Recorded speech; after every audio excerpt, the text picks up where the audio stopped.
Makes the stop in the secondary for Denver. 1st and 10. The fake. Good block in there, and down it goes. Caught at the 30. Welcome to the Fins tailgate. It's where we elevate. Miami Dolphins talk, yeah, we never hesitate. Breaking news, hot takes, we keep it up to date. And when the fans speak up, the panel resonates. We live that aqua and orange from the field to the mic. Breaking down the plays, man, we talk it every night. From Tua to the defense, you know we keep it tight. NFL moves, you know we got the insight. We open up the floor, yeah, it's your time to shine. Fans drop the heat with opinions realigned. You got concerns, bring them, we're gonna chime. The Fins tailgate's where we keep it prime. Welcome to the Fins tailgate, it's where we elevate. Miami Dolphins talk, yeah, we never hesitate. Breaking news, hot takes, we keep it up to date. And when the fans speak up, the panel resonates. The NFL's changing, but we stay on the grind. Latest breaking stories, we don't waste no time. From the trades to the rumors, we make them all align. At the Fins tailgate, we always on the climb. We're repping the Dolphins, but it's NFL wide. From South Beach to the league, we keep it worldwide. Got the fans engaged with the energy supplied. Come kick it at the tailgate, we're riding high tide. Welcome to the Fins tailgate, it's where we elevate. Miami Dolphins talk, yeah, we never hesitate. Breaking news, hot takes, we keep it up to date. And when the fans speak up, the panel resonates. So if you love the game, you know we got the gate. Tune in, speak out, don't wait, it's your fate. This is the Fins tailgate, now watch us dominate. Miami Dolphins, NFL, yeah, we integrate.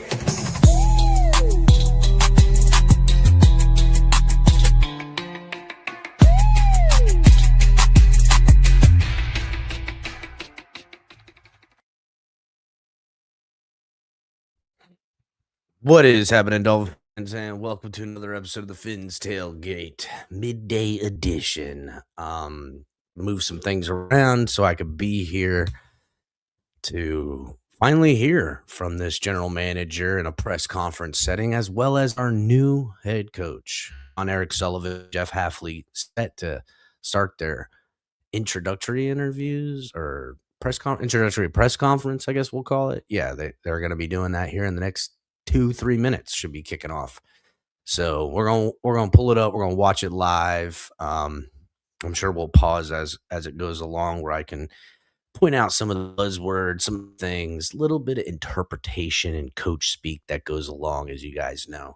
So on your way in, hit the like button, subscribe if you're new, wherever you guys are watching, X, Twitch, Twitter, smoke signals, message in a bottle, cup on a string, however you're enjoying the program. Make sure you guys are coming over here to YouTube, hitting the like button, and subscribing. So we're gonna watch this. You locked in, Jamaican from Zion? I see you in chat. I'm locked in too. That's why I was kind of. I mean, look, I'm indifferent. I'm a Dolphins fan at this. I've come full circle. I get angry, but I don't get happy. I kind of try to stay a little in the middle. I don't know, this setup, this new era of Hafley and Sullivan, it could be the answer we've been looking for. Maybe it is. I don't know. I know there's plenty of people out there selling the gospel, the juice, if you will, for the organization that these are the guys. But we will find out in time. And what's up, Aquavision? Hit the like button. So make sure you guys are getting them likes up, and let's get it going so we can, we're going to be watching this here. T-minus 1 minute. So what's up, Delusional? Mondo, what's going on, buddy? I don't know what I don't know, Mondo, about this organization and its coach and this GM. And, I could sit here and assume that it'd be more of the same, which that's where I'm leaning towards as far as wholesale changes go, because they didn't get rid of Garfunkel, Beal, the guys who are ultimately at the top of the pyramid of decision making with this franchise. They're still there.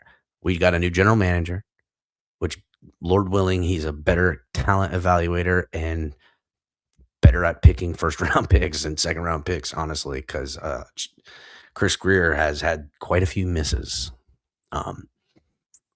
and so much capital to use. I will say this: Chris Greer, as far as gaining capital while making trades, been pretty savvy, and also, for the most part, when trading for players and signing free agents, been pretty decent.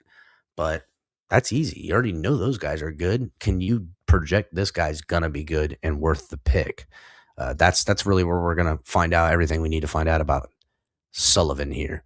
So that'll be the most important thing, at least to me, on what he's gonna change.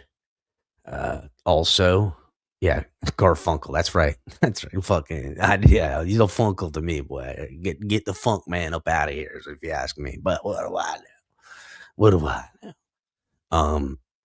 And then is Jeff Hafley a player's coach? Is he a disciplinarian? Is he a no nonsense kind of guy? What is he? I do not know. I mean, yeah, okay, he was a head coach back in for Boston College, but how well does that translate? I don't know if you guys seen, but there's a guy from Boston College that Hafley worked with during his time as a coach there. He's the Green Bay Packers linebacker coach, Sean Duggan. He brought him over, and he was with him at Ohio. He was Ohio State. He was with him at BC, and he might be the guy that ends up getting the defensive coordinator job. So there is a little bit of that, and that's cool. Listen, these boys are bringing their boys. They're bringing their boys. They I get it. You're a part of a new management change, and you're going to be doing things differently and all that stuff. You need to bring in people you trust, allies, to help implement whatever wholesale changes you're putting in here from top to bottom. Assistant dudes you're familiar with and things like that. Hopefully, they saged all of the offices and facilities and all that stuff and get all the bad spirits out there, bro. Because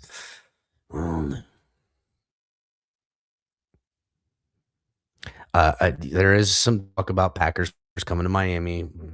Malik Willis being the big name that a lot of people are connecting those dots. That he's going to be the Miami Dolphins' new coach. I don't understand it personally. I personally don't get it. I don't know. But at the same time, just because we have quarterbacks here doesn't mean anything. That was the last coaching staff. That was the last general manager's picks, the last coaching staff's selections.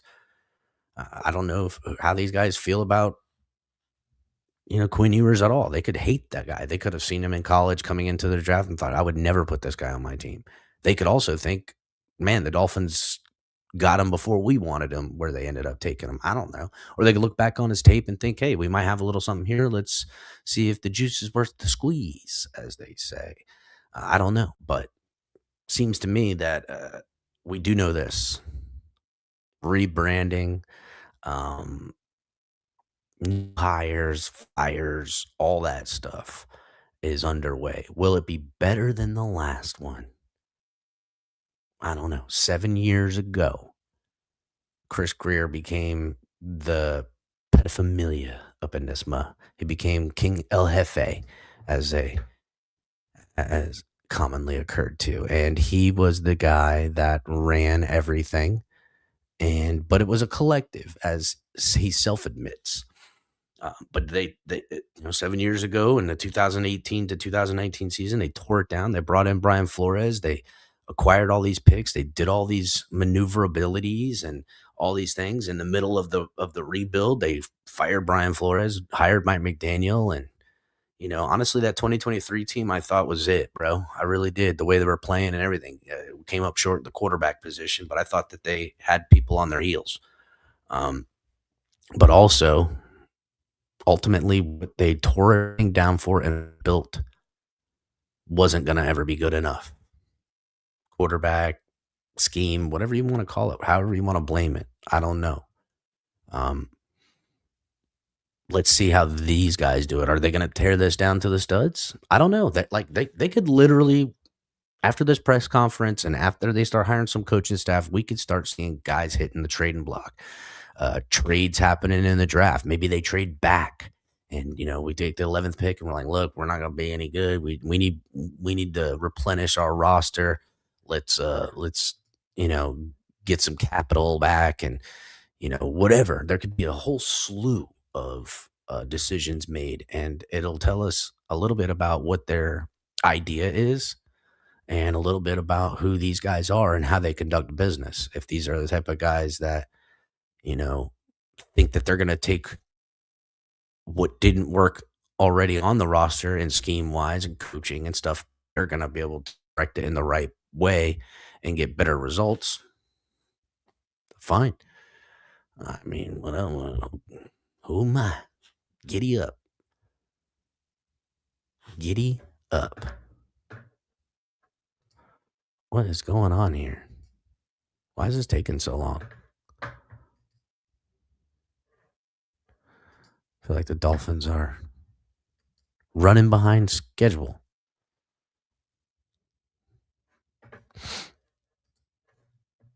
Yeah, Billy, I got 2 feeds. You can watch me on your phone or you can watch me on the regular feed. Yep, we 2 feeding it. What, in the interface? Yeah, dog, we out here. We out here, Billy. Hit the like button. I mean, I don't know, Aquavision. What type of offense do they think? How far away is Mike McDaniel and what he did and was successful at with players that we possess and the schemes we ran? How close is that going to be to what Hafley has in mind for his offense? I mean, it's a West Coast. I don't think it's too far off. Probably a lot less pre-snap motion at times. A lot more under center, a lot more play action, a lot more 12 and 13 man personnel. Probably don't need a fullback anymore for what they're going to do out of the backfield, and they very well, might be a little bit more pro style. A lot of bootlegs, things of that. That's kind of what I anticipate out of this team. Less of the trickery stuff, less of the, pre-snap motion that, tries to get the guy, on a run at the end of when the ball is snapped, a little bit less timing restrictions as far as schemes go, a little bit more free form with the routes, and that, okay, you're going to run this route, but, when you come open after you cross the middle of the field with the linebacker underneath, you have an option to either kind of drift it in some, depending on if the quarterback is out of the pocket, or come up in the route to push the safety down further to open up, the sideline. But that'll dictate on the quarterback you have and the arm he has to be able to push that ball down there on in the pocket. So a lot of that's going to come into play as well. But according to what we've heard out of Jon-Eric Sullivan's little interview, the puff piece with Travis Wingfield, we heard him say it starts with the quarterback. So I like that. I like a guy who gets it. You can best laid plans, right? You can do everything and anything, but it doesn't mean it's gonna be happening. All right, so here we are. I guess finna go down. Finally, bring this up. About times.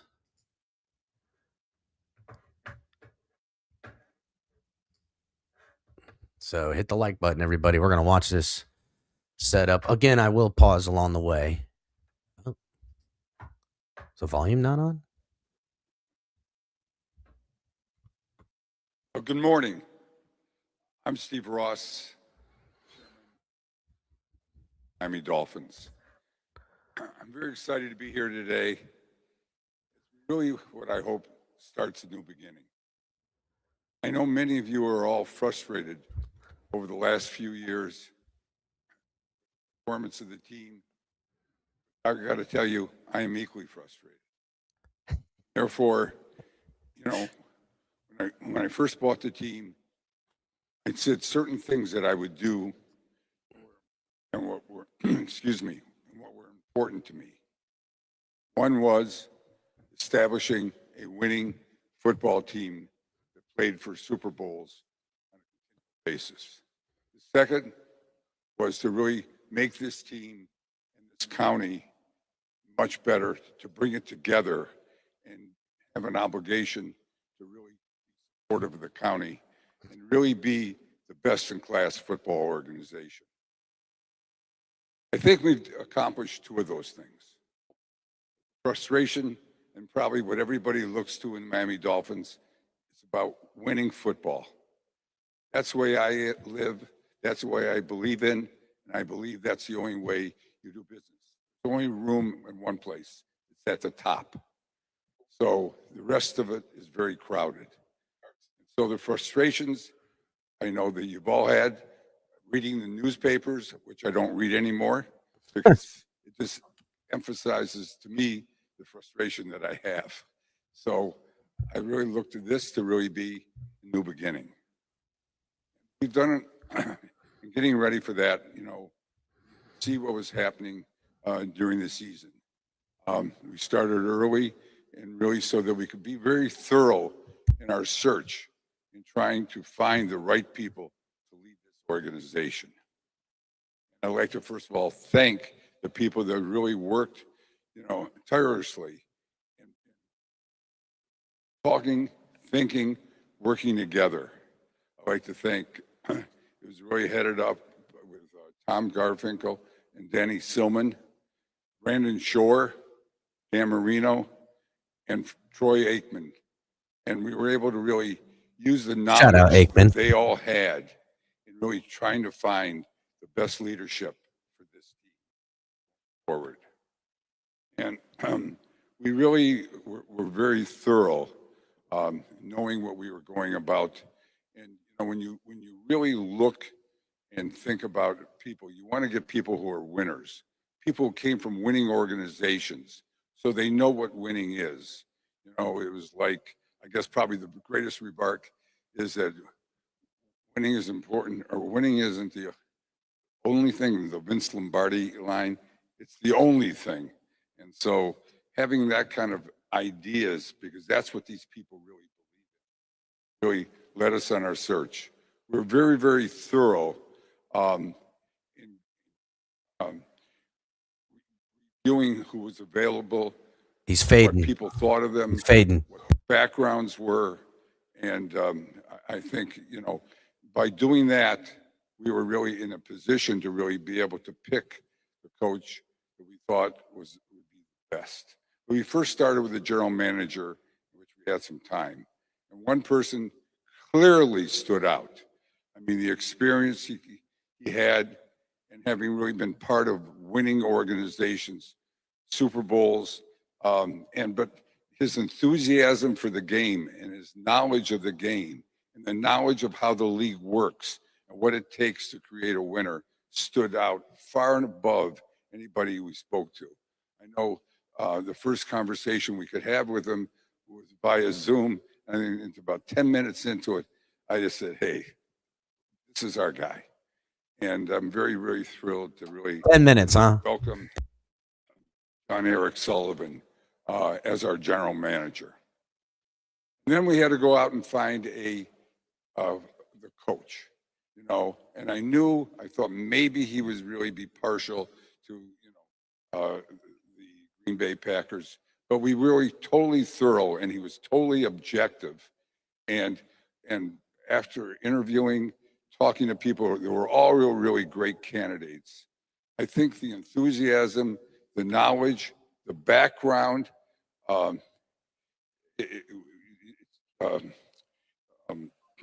Jeff stood out amongst them all. So we were really forgot his name there, folks. Available. We made our decision early. As you know, there are many openings this year, probably more than ever before. And I'm very happy to be standing today knowing we got who we wanted and that the rest of the teams are still looking. So we are now preparing, really getting ready immediately to really fulfill the ideas, what we all want to see. New generation of winning football games and being very, very competitive. So with that, I'd like to introduce. He didn't say nothing about the coach, Jon-Eric. just the GM, huh?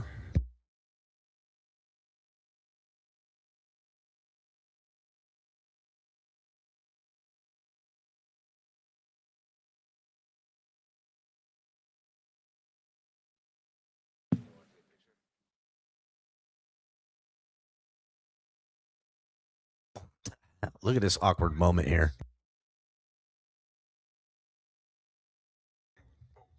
What is going on? Posing for pictures, I guess, or in the middle of the interview? They couldn't do this before or after? They got to pose for pictures right in the middle of it?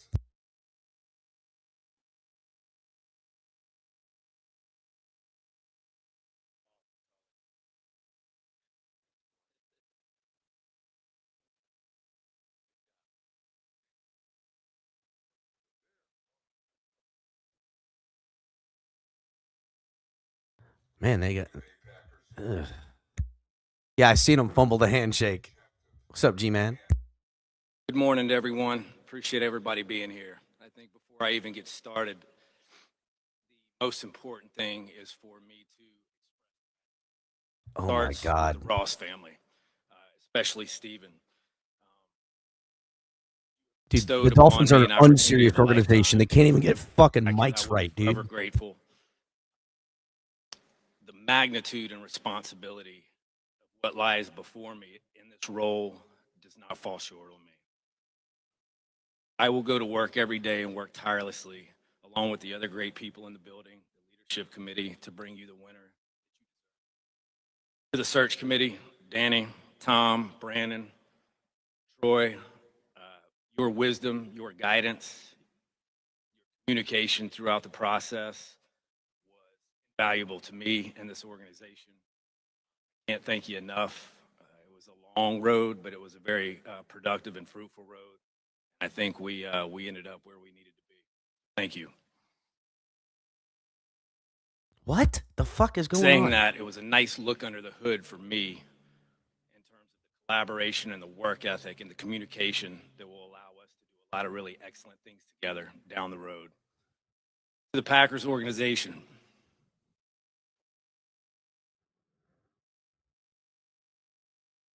Is he gonna cry? I wouldn't do this. Oh my fucking God, he's gonna I was cry. very, very, very lucky to land where I landed 22 Oh years my ago. fucking goodness, dude. Um, No. Very lucky to be mentored by some of the best in the business. Oh Phenomenal my people God. that happen to also be excellent with what they did in their profession. Oh, we're cooked, boys. I was very fortunate to be entrenched in a process, a proven process that brought 30 years of sustained success to that place, that others have left and gone on to have success around the National Football League with. John Schneider, John Dorsey, Oh my. Reggie McKenzie. If you do your homework, you see what this process will bring to the table. You The mean Reggie opportunity. McKenzie, the guy he just let go? Didn't he let? Was it? Oh no, was I have to start with Mark Hafley. Marv He's Allen. the one that hired me. God rest his soul.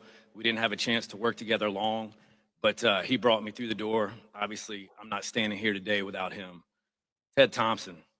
Ted Thompson, in my opinion, is one of the best to ever do it. He was a guy that was seen, not heard. He trusted the process, and more importantly, he trusted the process through times of adversity. He never wavered. We will implement that here. That same thought process, that same conviction with how we move and work every day. Hit the like button, The thing everybody. that I will take away from him, most importantly, is beyond anything, he always, always did what is best for the team.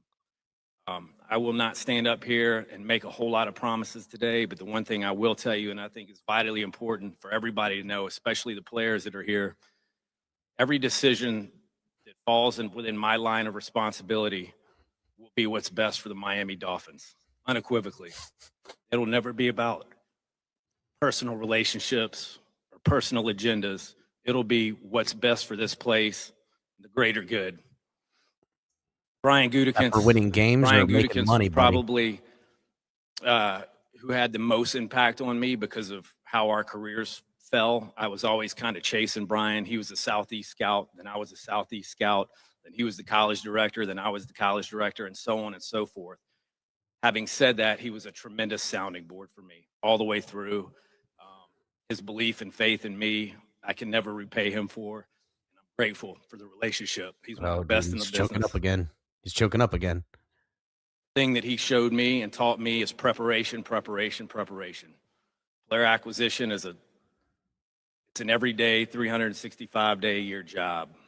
It does not stop, and you have to be prepared and ready to strike when the opportunity presents itself. We will move with responsible aggression here. We will utilize every avenue of player acquisition to bolster this roster. And working with him and alongside of him has showed me how to do that at a high level, and I think that will benefit this place as we move forward. Mark Murphy and Ed Policy, the two presidents in my time there, I cannot thank you enough for the support and the guidance. And I'm just very appreciative for the longevity that you allowed me to have within the organization. To my greatest mentor, my father.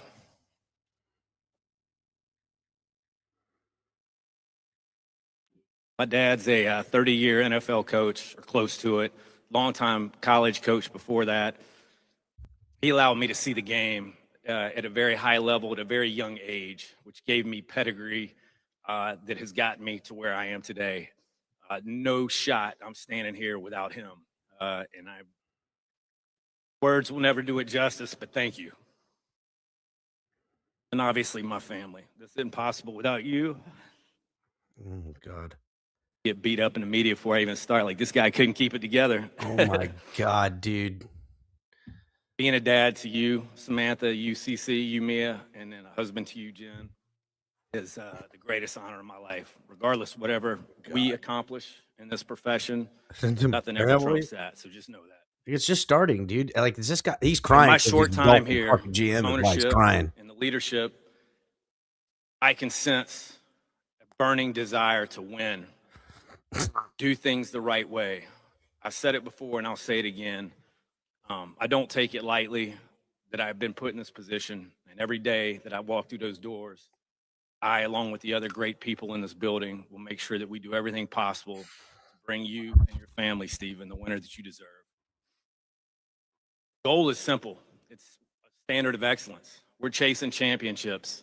It's as simple as that. This is a tough business. It is not a complicated business, in my opinion.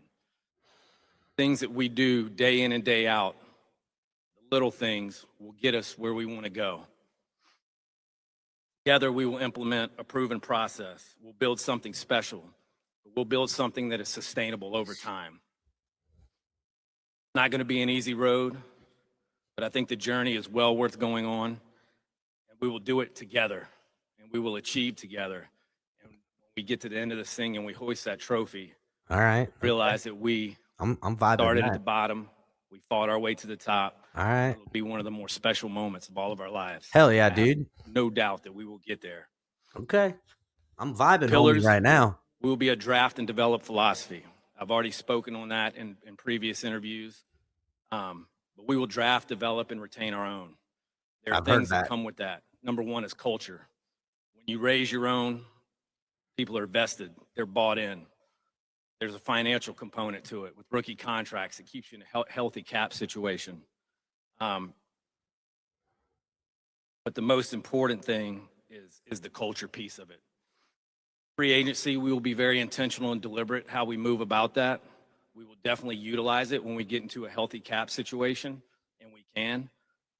We'll be disciplined, we'll be intentional, and we will chase difference makers that add value to the field immediately, but also add value to our locker room in terms of the kind of culture that we want to build. My job to turn over every rock within the player acquisition game, if you will. We will utilize every avenue, and the most important thing that I want everybody to take away today is we will bring in the right kind of people. I've said many a times, Miami is a very attractive place to come and play football. It's an attractive place to work. But if you don't infuse this locker room with the right kind of people, it can be a distraction in a hurry. That is our job as a personnel staff to give Coach Hafley the kind of guys that Chat's killing me want to chase championships, that are selfless, that are mentally and physically tough, who have a burning desire to be the best football players that they can be. Jeff Hafley, I can tell you today, you've got a phenomenal human being who is an excellent football coach. This process was thorough. Was it? Spoke with a lot of very, very talented coaches who brought a lot to the table. It was a great process because in speaking with all of them, it just confirmed my conviction on that this was the right guy. I got to watch him work for 2 years. Jeff is a friend of mine. We've become friendly over the last 2 years, but understand this hire was based on professional respect. I have watched him day in and day out connect with players. I watched his ability to teach. I've watched his ability to inspire. And I've watched the intellect and the organization and how people, coaches and players around the building buy into him. He will bring discipline and accountability, not only to his players, but to his coaching staff. Coaches will have to teach. That is vitally important. We're aligned in terms of player development. I told you, we're going to draft, we're going to develop, we're going to retain our own. But that only works if you're aligned within the player development part of things. We are. His emotional maturity, his ability to get through the bad times and keep people on the ship when everybody else wants to jump is something that stood out to me. He is a master of the game. Obviously, defense is his trade, but he's got a deep knowledge of special teams and offense. And I think more importantly, the toughness and the kind of attitude and competitive atmosphere that he will bring to this football team speak for itself as we move down the road. Again, I'm not here to make predictions. Toughness, attitude. That's not my job. But we're going to set a standard and a way of doing things early on. And as we move down the road, I have no doubt that will bring us to where we want to go in terms of winning losses. Culture of competition, hard work, resilience, and love for each other will bounce off the walls of this place day in and day out to where you can't deny what we're about. I thank you for your time. I'm excited for this journey. Let's go. All right. Okay. I mean, it was a little shaky there, like literally in the beginning. Oh, shit. Hafley looks like he's going to fucking get choked up next. It's nice when I don't have to adjust the microphone too much because we're very similar in size. It was that way in Green Bay, too, with Matt. So thank you, Sully. Thank you, Mr. right. Ross. And Starts off I'll with a get to joke. the thank yous as we get going. I kind of want to talk a little bit before that because I'll probably get emotional. But Uh-oh. I got to tell you, you kind of saw the passion and how he got emotional and how he cares. And that's who he is. And this place is really lucky to have Sully as the GM, and he's a huge part of why I wanted to come here. I'm not one to write things down. I'm not one to sit up here with a detailed plan on what I'm going to say. I think for those that are going to listen to me and ask questions, what you see with me is what you get. It's going to come from the heart. It's going to be honest. All right. It's how I'm going to feel. Okay. Turn up. I am truly humbled to stand here and be the head coach of the Miami Dolphins. And I take a lot of pride and responsibility in that. And over the last really 48 hours, I've had a lot of time to reflect on that and on my journey and really where I came from and how I got here. And the biggest thing that kept hitting me was people. It's the players, coaches, and it's the families. And as I really go through it, it's all those lessons that I learned in all the places that I've been. I've had a little bit different journey. I started off coaching Division III football, worked my way up, went to the NFL, went back to college football, became a head coach, went back to the NFL, coordinated, and now I'm here. But here's what I learned. All right. I started coaching Division III football. What'd you learn? Where I lined fields and cleaned helmets and did laundry, and I loved it.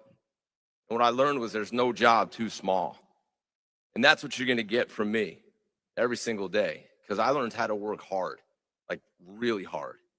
And there's no replacement for that, and there won't be here. As I continued to move up, I learned a lot from a lot of coaches. I learned how to tell people the truth. I learned how to tell players the truth, even if it wasn't they wanted to hear.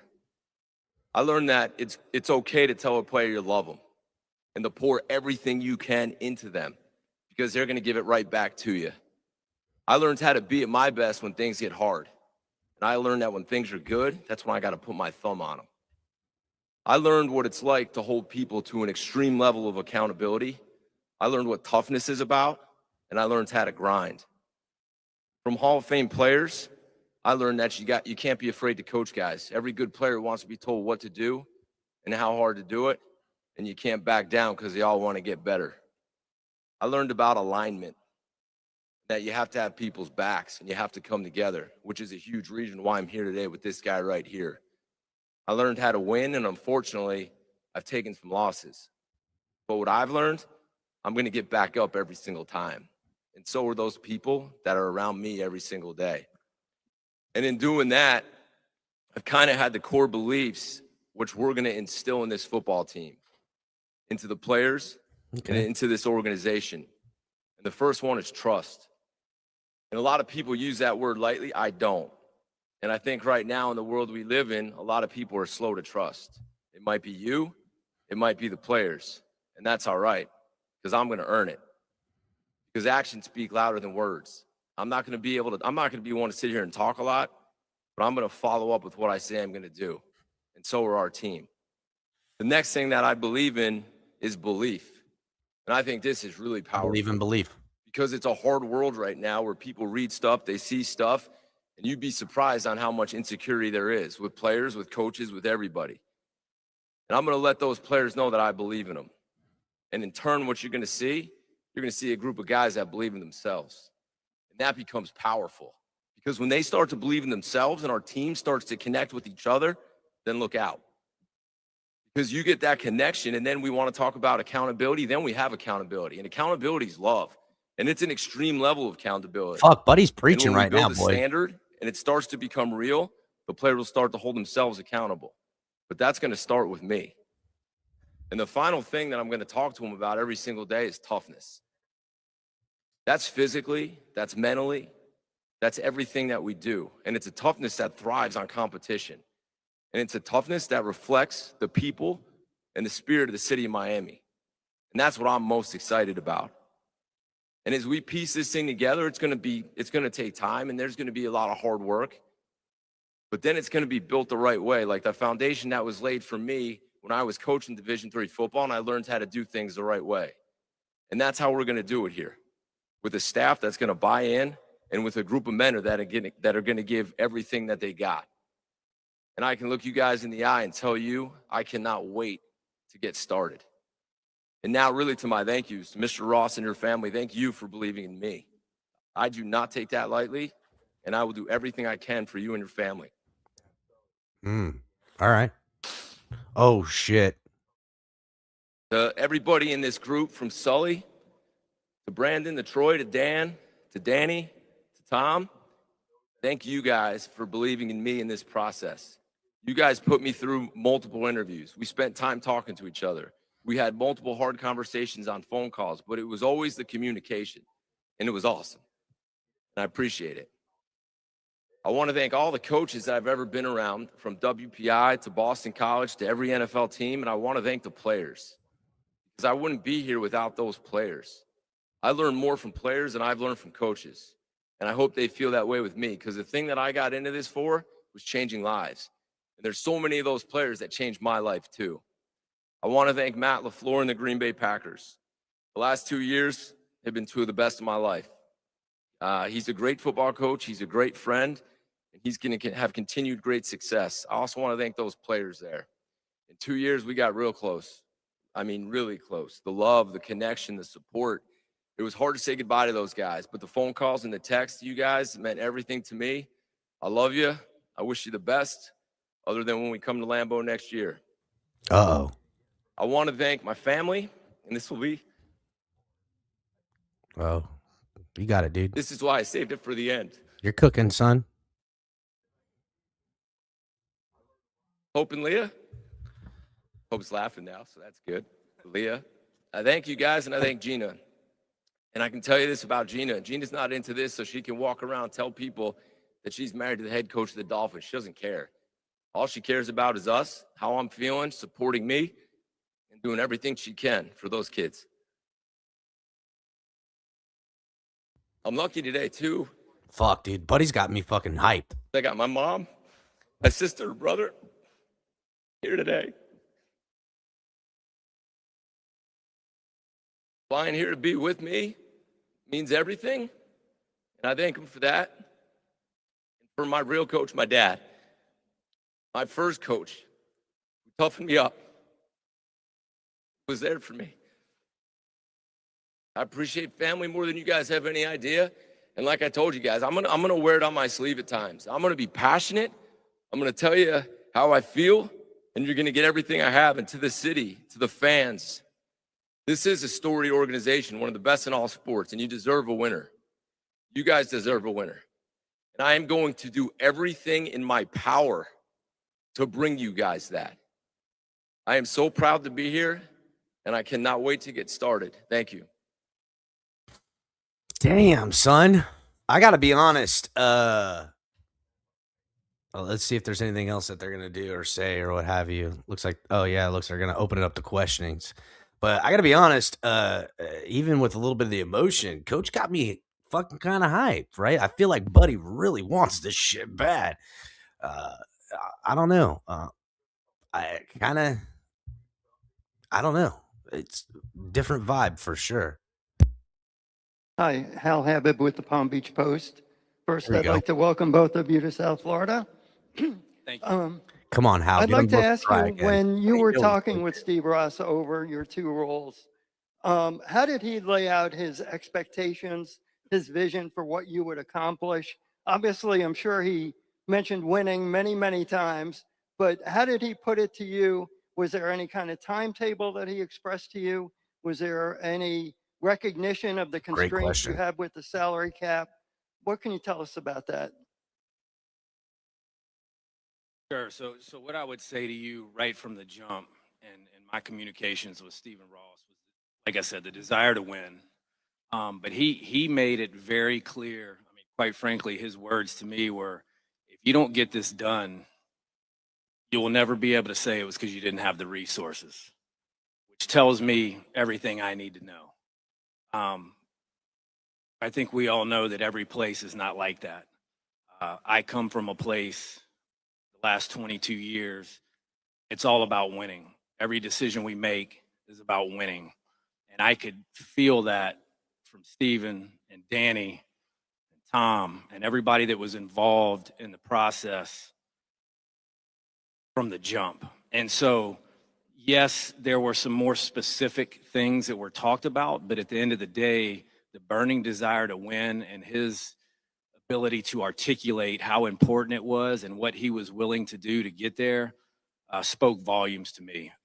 To be perfectly honest with you, of course, I wanted to be a general manager in the National Football League, but I wasn't leaving to go just anywhere. The place that I worked at afforded me that flexibility. This was very attractive to me because of Steven, his desire to win, and the things he's willing to do to get us there. Things he's willing to do. I like that. Shout out to Stephen Ross, willing to meet on a boat. Tim Reynolds with the AP, to echo Hal, and I'm sure everyone else, welcome to South Florida. Jeff, I wanted to ask you, you talked about your journey and the D3 start. How different, I guess, are you, or what do you still take from Sienna and Ed Zaloom and Bob Ford? And surely you didn't envision this, but I guess how much of that guy is still within you? Yeah. What you took from those times? One, thank you for bringing them up. I mean, I talked to Ed Zaloom, probably he texts me before almost every game, and that's the head coach who was at WPI. And then Bob Ford is one of the winningest coaches in all of football. He took Albany from Division III to II to 1AA all the way to 1, and he's one of the best to ever do it. I learned everything from those guys. It's what I just talked about. It laid my foundation. It taught me how to work hard. It taught me how to treat people. And it taught me how to coach the game of football, the fundamentals, the technique. And it told me there was no shortcuts, right? I wasn't a guy who all of a sudden started coaching and I was sitting here in the NFL. I had to work, and I had really good role models to look to do that. And I would do it no other way. And what I take from that, that's how the foundation's going to be built here. And it has to be. And it's got to be built on fundamentals and technique, and it has to be built on hard work. And those are the things that I'm glad I learned, because nothing was easy for me. And it's not going to be.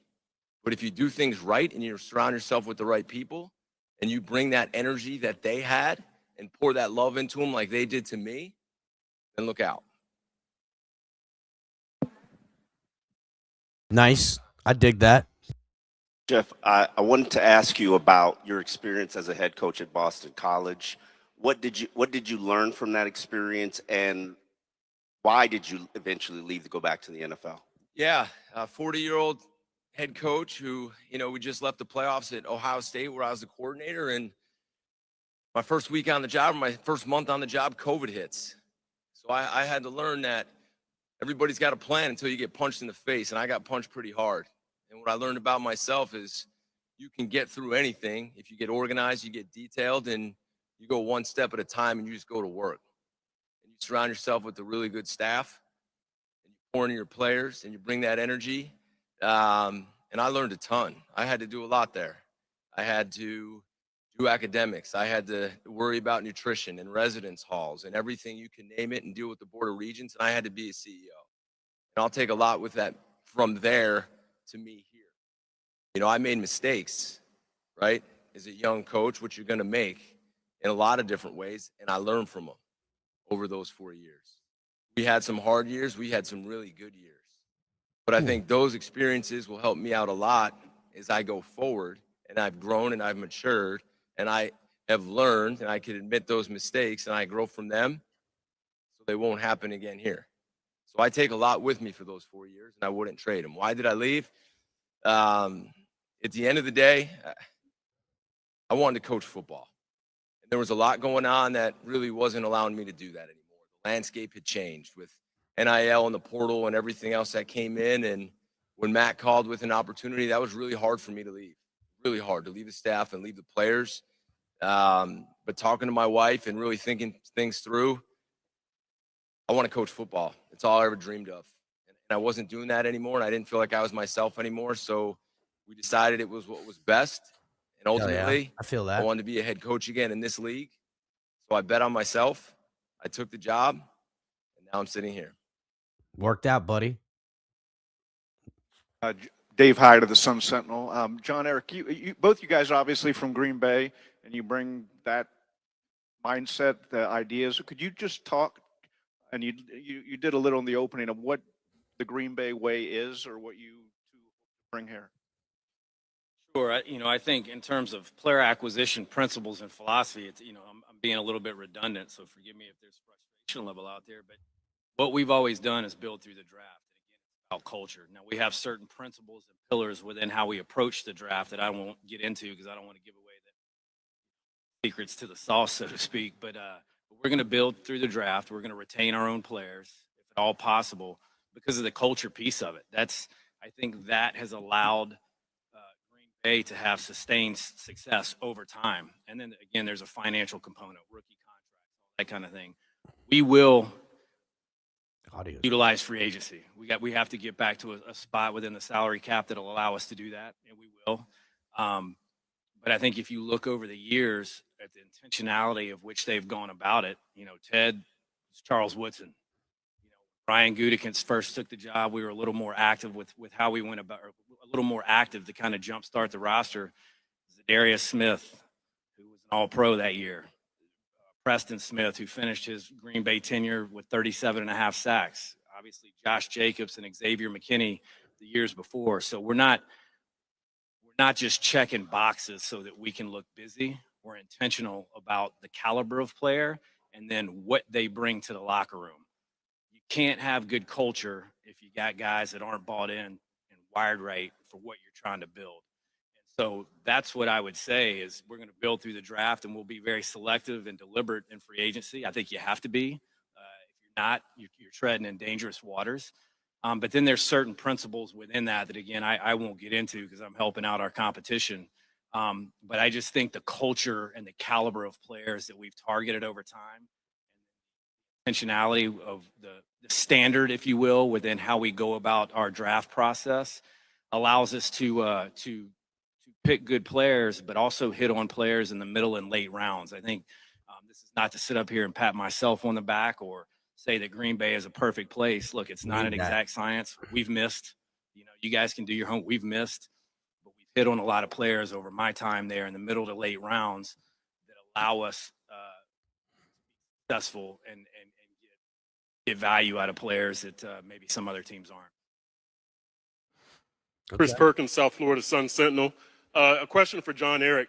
I wanted to know about power structure, power distribution, whether you're a strong GM, et cetera. So My questions are, what were your role in the Mike McDaniel firing? What was your role in the Jeff Hafley hiring?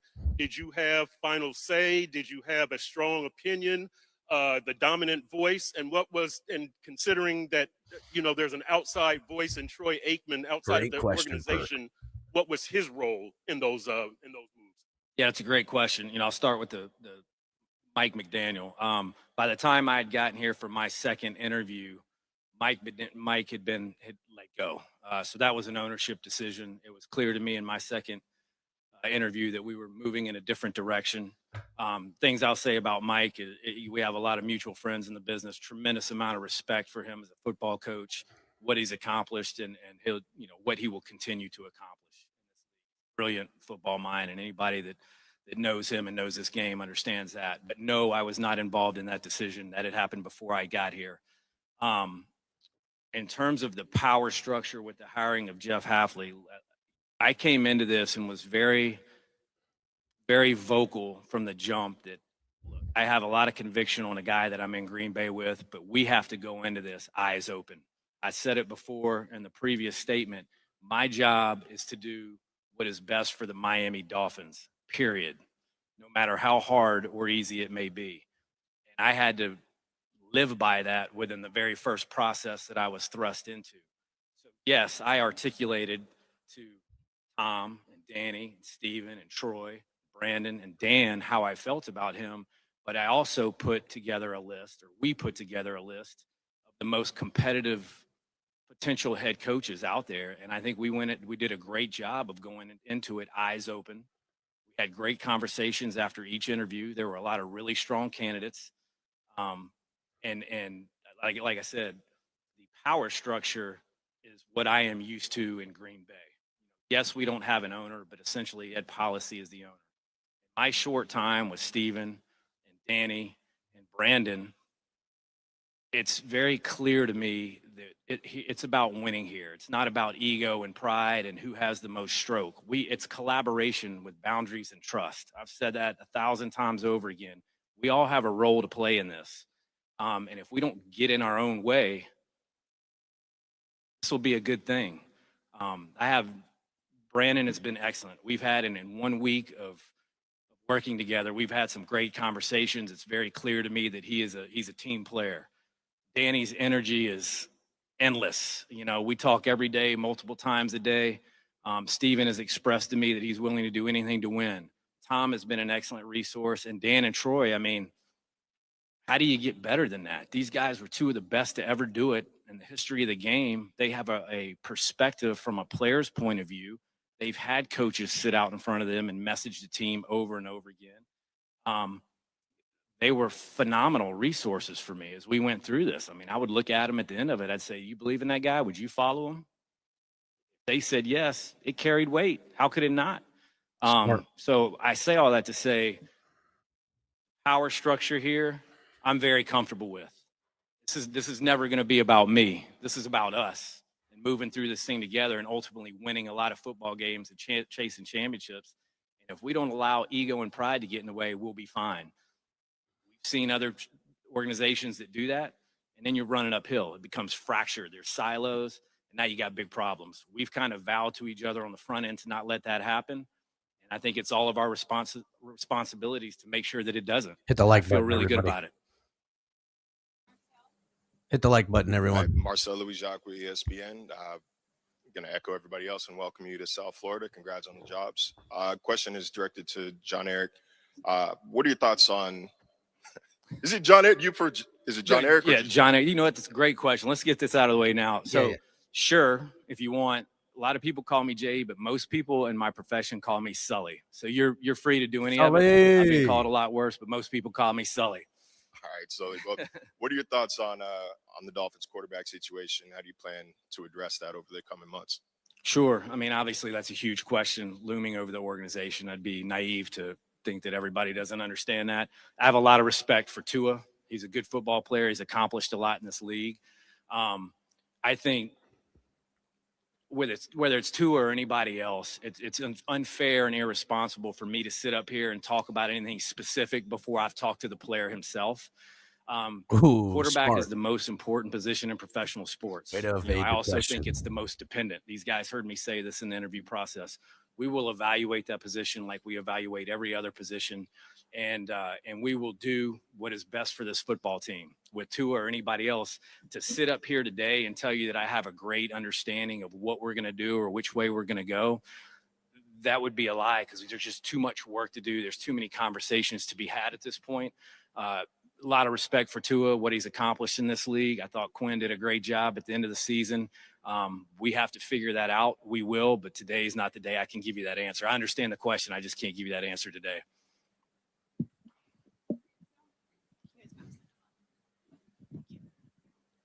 Will Manso, WPLG TV, Miami. Like others have said, welcome to South Florida. Wanted to start with you. It's kind of a two-part question on the search and the decision.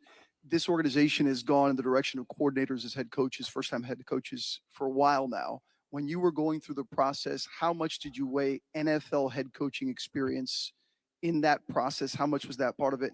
And Jeff, to you as a follow, just how ready do you think you are to take that step to be an NFL head coach and the role, what it takes? Didn't really like the first part. Second Sure. part. I mean, it weighed in. You know, I mean, I won't talk about specifically who felt stronger about it than others, but I can say to you, like, it was a big deal to me. I'm a first-time GM. I would be naive to sit here and think that there aren't going to be blind spots along the way that I figure out on the move. I'll figure them out. We'll be fine and we'll do well. I have no doubt about that. But to have a head coach who sat in that chair in the National Football League before would have been a tremendous asset to me. Having said that, as we went down the road, it became clear. I always had the conviction on Haf. That doesn't mean that I thought a lot of, there were really good conversations that took place. To be perfectly honest with you, in the last interview with him, I sat back and kind of let them lead it, because I thought it was important for them to ask and get answers to what they needed to. It became very clear to me after Haf's Zoom interview that they saw a lot of what I saw, and that when they came in and in person, it kind of dotted the I's and crossed the T's and slam dunked it, if you will. I don't know if I'm answering your question per se, but I could watch them grow in the conviction that I had coming through the door. But I want to be very clear, it was never done from the start. I know there's a perception out there. I can appreciate that. I understand that. But that is a misnomer by a long shot. There was a process that had to take place. We all jumped into it with both feet, eyes open, and we made the best decision at the end of it that we felt like was going to take the Miami Dolphins to where they needed to be. Yeah. Okay. You want me to follow up with this question, or you want? I'll follow up with your question. All right. Yeah, you asked me if I felt ready. The other thing that I want to reiterate is, you know, I went on a lot of Zooms. I went on 6 Zooms. I had 6 teams call me right after to try to set up a flight to go out there. And most know those teams just by reading through it. I chose to come here first, and that was very important to me. I wanted to get a feel not only for Jon-Eric, but I wanted to get a feel for Mr. Ross and the entire organization. And those conversations led me to want to be here. Am I ready? I kind of took you through my journey, where I've been, what I've done, and the head coach experience that I've had, and then going back and being a coordinator and running a whole side of a room and really being the head coach of the defense. I do believe I'm ready. Now, are there going to be things that I learn as we go through this as a first-time NFL head coach? Yeah. I mean, that's life. But what I'm going to do is I'm going to make sure I surround myself with great people and do everything I can that if I do make those mistakes, that I won't make them again. But I feel more than ready and more than ready to do it here. Ain't nobody perfect except me. Hi, question for I know y'all. you mentioned that it's going to be a process of building this roster out and getting it to where you guys want to be. Just from a construction standpoint, where does that start? What area on this Finally, roster a does that real start with? question And here. do you realistically need to have a quarterback in place, have that situation figured out before you start to figure other things out, or what's that process going to look like? Sure. I think, you know, obviously it always starts with the quarterback. Anybody that's in this business will tell you that, but we'll build this from the inside out. I think you have to do that. I think you have to make sure that your line of scrimmage on both sides of the ball is big, tough, resilient, and that there's depth so that you can survive it's a violent game. There's going to be injuries, that you can survive injuries. The thing that I think we have to focus most on right now is making sure that we build infrastructure. And yes, we need to get the quarterback situation in place, but we're not going to do it in an irresponsible manner where we sacrifice building the infrastructure of this football team so that when we do find our guy, he can go be successful. We've all seen teams that go about it maybe in a questionable manner, and you get a really good player quarterback, but he can't stay healthy because he's getting killed or he doesn't have anybody to throw to. So we will find our guy, but we're going to make sure that we're building the infrastructure along the way. So when we do find our trigger man, whoever that may be, whether it's Tua, Quinn, or somebody that's not in the building, we have a team that he can go play and win with. Good morning. Isaiah Smalls, the Miami Herald. First question is for Jeff. I read that you slept in an office for 2 years while at Pitt. What would you say to that guy now? And then how did that experience prepare you for this current moment? And a follow-up for Sully. What does that humbling experience say about the guy next to you? Yeah, I did. When I left to go to Pitt, I got dropped off and I slept under my desk for 2 years. What would I say to that guy now? I'd say it worked. I mean, here's why I did it. When I left a full-time job at Albany where I coached DBs, and Paul Rhodes hired me. Paul, who I have a ton of respect for, who I later hired at Boston College. He was a defensive coordinator, brought me with him to Pitt. And what I wanted to do is I wanted to have no regrets. And I wanted to give everything that I had because I had sacrificed a lot. You know, I really didn't go out. I didn't do anything but coach football. I missed family weddings. I missed friends. And I just said, I'm going to give everything I got for 2 years. And I want to see where this takes me. And that's what I did. So I woke up real early. It was always the first one in, and I was always the last to leave. So at least I could say no one could beat me in and out of the office. But I gave it everything that I had, so I'd have no regrets. And then 2 years later, Coach Wanstedt hired me to be the secondary coach. So I just think it's a life lesson of hard work, and I mean really hard work and sacrifice. If you do it, they pay off. Now, I think that guy might have been a little crazier than I am now, but it worked. Yeah, to answer the second part of that question, not surprising. You know, I came into the building in Green Bay most mornings at 5 a.m. to work out to get my day started, and he would always be in the building already. So the work ethic and the passion for what he does and how he goes about it, I've seen for 2 years, which is a big part of what drove me to the conviction that I had on him. His work ethic and his desire to win and to connect with players and to do the little things when people aren't looking, it's uncommon. You know, it's uncommon. Not everybody's willing to do it. And I think when you're talking about partnering up with somebody that you can win with, that's a huge part of it. Like, this guy wants to grind. The one thing I can say, like, we're going one way, and it's going to be the hard way. And if you're not part of it, if you don't want to be part of it, it doesn't make you a bad human being, but you're going to have to get off the train. You know, you're just not, it's going to be an uncomfortable environment for you. And he is not afraid to be uncomfortable when it comes to work ethic. No, he's right, though. He'd be working out. I wasn't working out. I need to, but this guy's, he works out a lot. I'd be like, hey, Sully, sorry, I got work to do, but I probably need to start working out with him soon. Hey, Sully. Hey, Haf. Welcome. Tidbit workout, buddy. Joe from the Palm Beach Post. Joe Shad. Nice to meet you guys. Nice to meet you. Haf, I wanted to ask you about offense and defense real quick. Do you plan to call defensive plays, and what type of offense would you ideally have here? Hell yeah. Well, yeah, good questions. Great question. And thanks for calling me Haf. It makes me feel very comfortable, though my brother would tell you he's the first half and might get insulted. Yeah, I'm going to call plays. That's really important to me. And I have a plan in place with potential hires that will allow me to be the head coach in the offseason, kind of like I watched Kyle Shanahan do it and kind of like how I watched Matt do it in Green Bay. But I am going to call plays. It's really important to me. It's something that I love to do. It really connects me with that group. I think it will bring a lot of energy to that side of the football, and I think the details will be exactly how I want them early on as we go. Offense and defense, schematically speaking, it's all going to start with fundamentals and technique to me. Whether that's getting off a block, whether that's blocking, it's putting your eyes in the right place. It's the little things that I think are lost right now in football. So that will be the foundation. And then what's it going to look like on offense is what everybody's going to want to know. I'm never one to just say, here's the playbook. This is what we're running, regardless of who we have.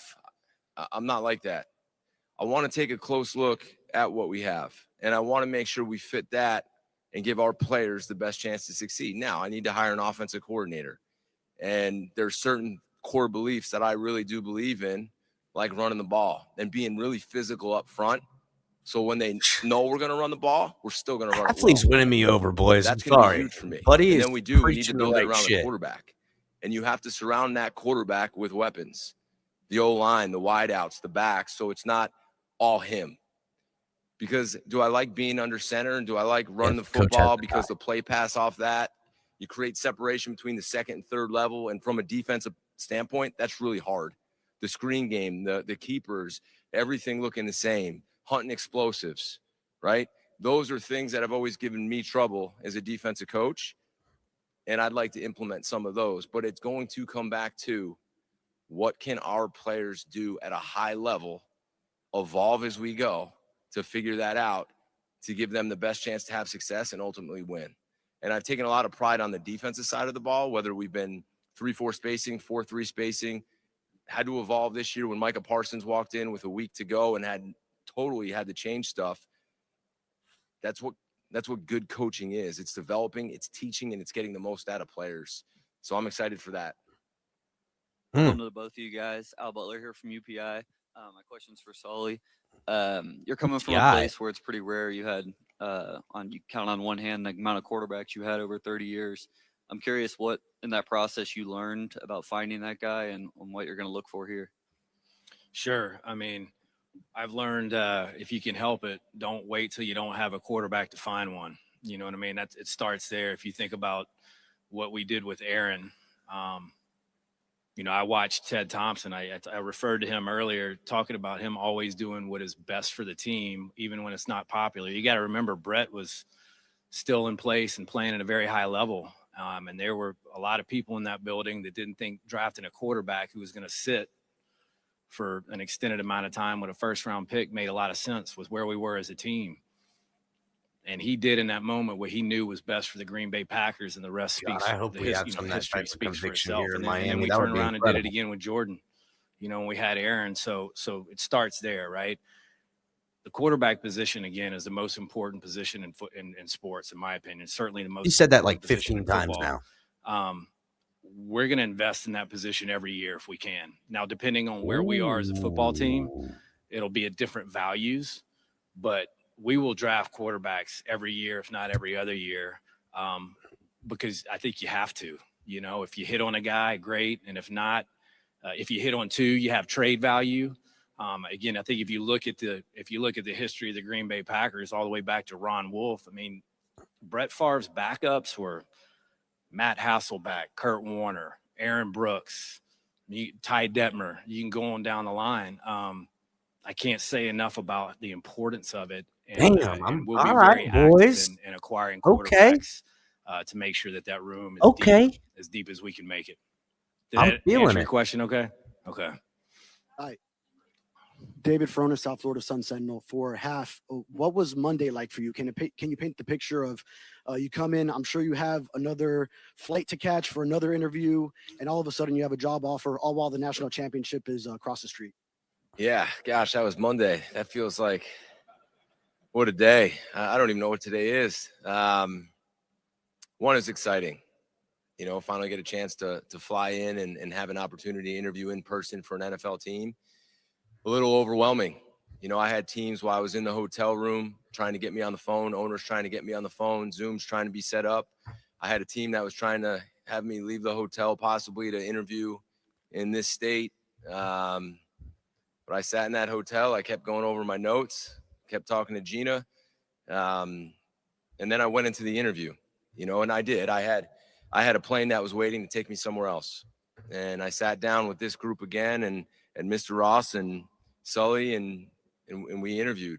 and they asked more questions, and we talked about staff, and they, just kind of wanted to get a better feel. And I wanted to do the same from them. And then why not just be totally honest, right? So then they told me to leave the room, and I was like, all right, I think I got a good chance at this job. I called my wife and said, I think I might get it. And then time went on, and it was like 45 minutes went by, and I was like, maybe I'm not going to get this. Maybe I need to get on that plane and call my agent Trace and say, all right, keep that plane running. I might be out of here. Then they called me back in, and then they offered me the job. And I think they would probably tell you I was a little bit overwhelmed and probably didn't know how to react, but handshakes and hugs.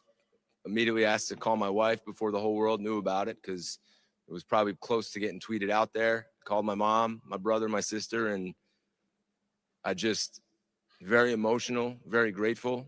And then to top it off, I get sit next to Mr. Ross at the national championship game. What? I'm like, are you kidding me? I mean, could this day But his get head must any have been better? spinning, bro.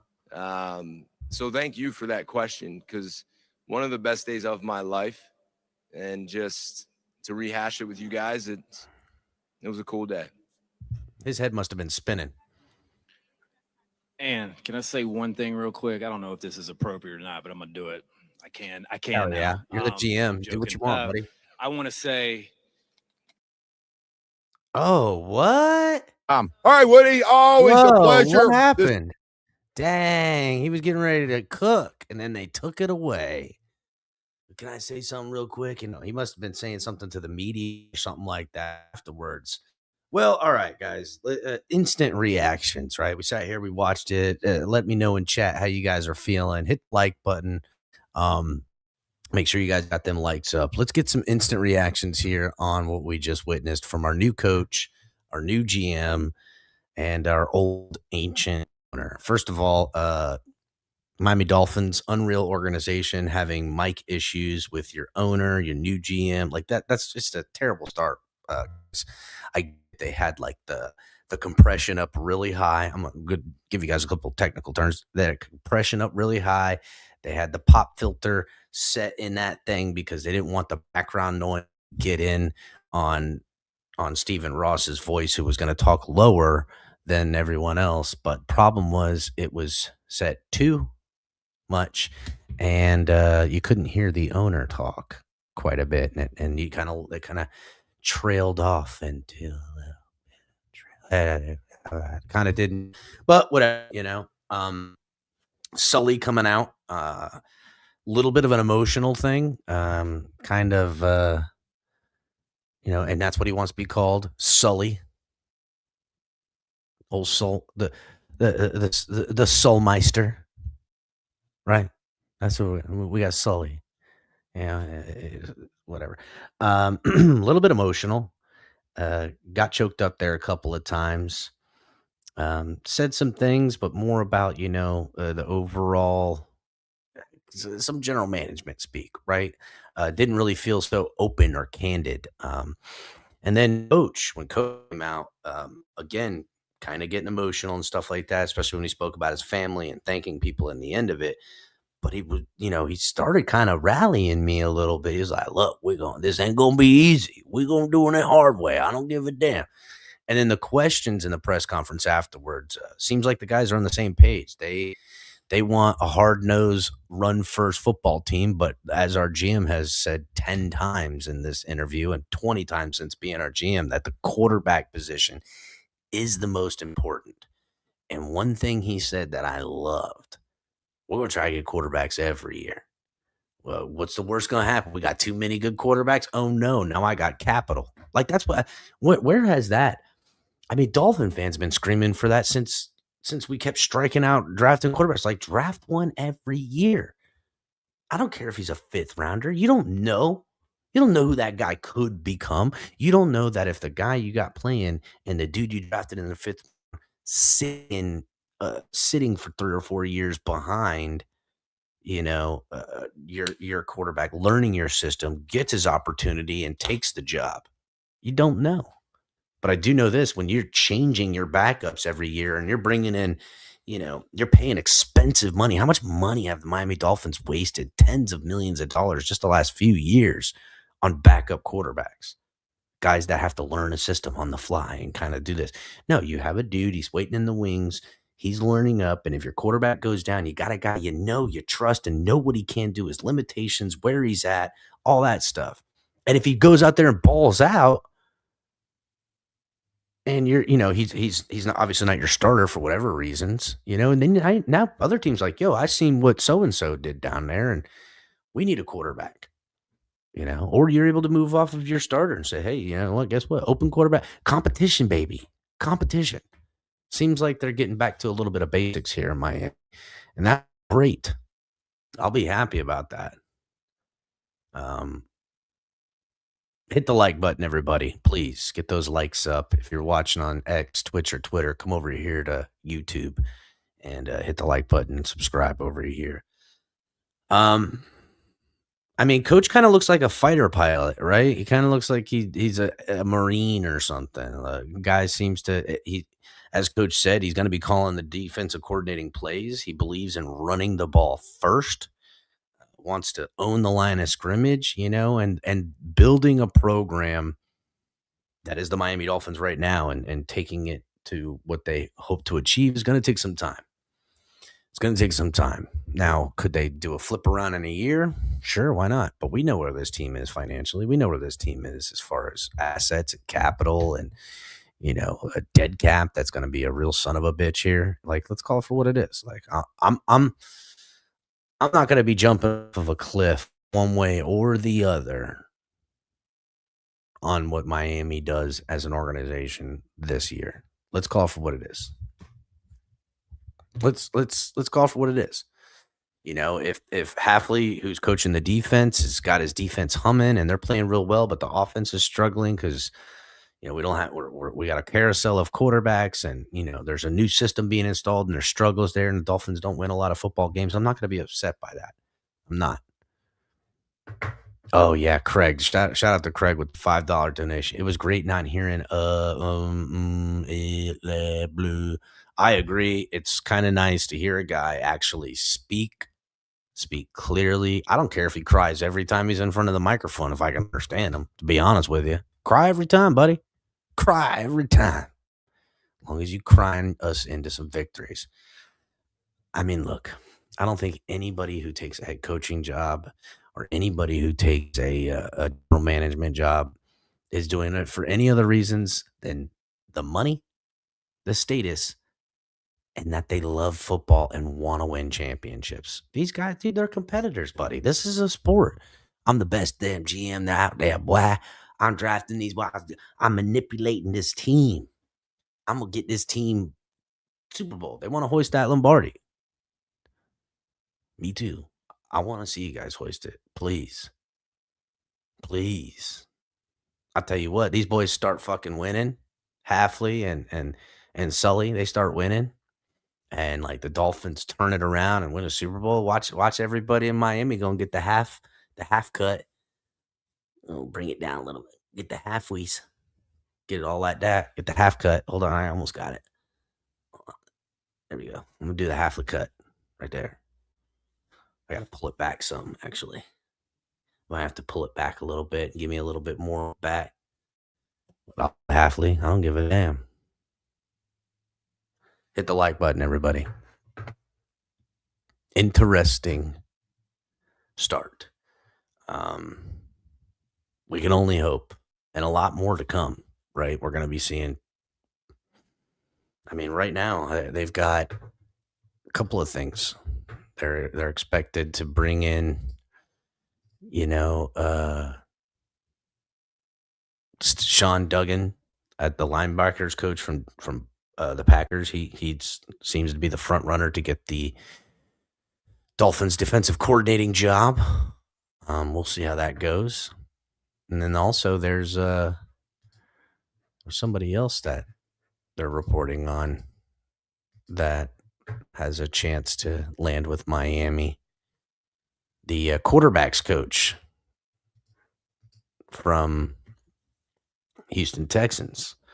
Now, he's explaining with CJ Stroud's performance in that playoff game, but I don't know. What are they bringing him in for exactly? Are they planning on having him, be an assistant? What are we talking about here? Are they bringing him in for the OC job? I don't know why, but it ain't loading. Having some trouble here. But you cut all your hair off? Yeah, me too. I've been waiting my whole life for the Dolphins to win a Super Bowl so I can get that Super Bowl trophy Miami Dolphins tattoo on me. I have tattoos. I would totally put the Dolphin logo on me, but apparently I've waited my entire life. I got my first tattoo when I was 17. I'm 40 now. I've been waiting that whole time to get a tattoo of the Dolphins. But what do I know? Twitter's down. It's crashed, huh? Is that right? Yeah, Twitter does seem like it's struggling right now. Fine by me. Not ruining my day any. Hit the like button, everybody.